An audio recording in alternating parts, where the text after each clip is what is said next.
Israel strikes Beirut suburb days after U.S. brokered truce. 24 minutes ago. John Sudworth and Samantha Granville. Beirut. Israel has hit southern Beirut in the first attack on the Lebanese capital since a truce brokered by the U.S. last week. 2 airstrikes on 2 apartment buildings in a stronghold of Iran-backed Hezbollah killed 2 people and injured at least 20, including women and children, Lebanon's health ministry said. Prime Minister Benjamin Netanyahu said Israel had struck terrorist headquarters in the Dahieh district of Beirut in response to Hezbollah's firing at Israeli territory. Hezbollah has not commented. Israel had limited its Beirut attacks under U.S. pressure. Washington is concerned strikes there could jeopardize efforts to reach a wider peace deal with Iran, which insists on a complete and total ceasefire in Lebanon. U.S. and Iran exchange strikes engulf in latest test of ceasefire. Lebanese general among 3 soldiers killed in Israeli attack on Karwatch. Lebanon-Israel ceasefire deal made in hope rather than expectation. Sunday's strike tore open the lower floors of a residential building, exposing apartments and scattering concrete and twisted metal across the street below. Social media videos show crowds of people rushing to the scene to assist the wounded. Lebanese health officials said 4 women and 4 children were among the injured.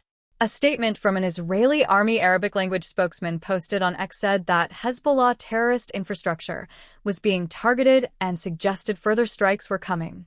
To be continued, he wrote.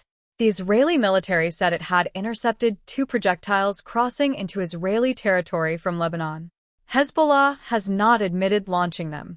Ebrahim Rizeh, spokesperson for the Foreign Policy and National Security Committee of the Iranian parliament, promised a decisive and painful response to the Israeli attack on Beirut.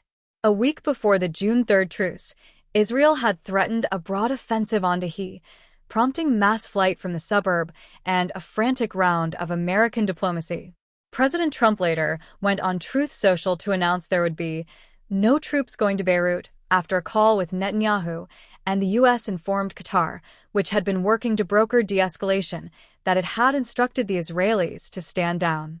But in an interview with NBC's Meet the Press on Sunday, Trump said he was not demanding that Lebanon be part of any peace deal with Iran, separating the 2 tracks even as the Dahieh attack threatened to destabilize both. Lebanon was drawn into the war on March 2nd, when Hezbollah launched rockets into Israel in retaliation for an Israeli strike that killed Iran's supreme leader.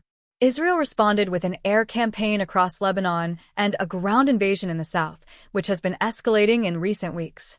A ceasefire has been enforced since April 17th, in name only, as it has been violated repeatedly by both sides. Though Israel has continued to intensify its air strikes in the south of the country all weekend, Sunday's attack marks the 3rd strike on the capital since the ceasefire went into effect, with the first 2 targeting Hezbollah commanders.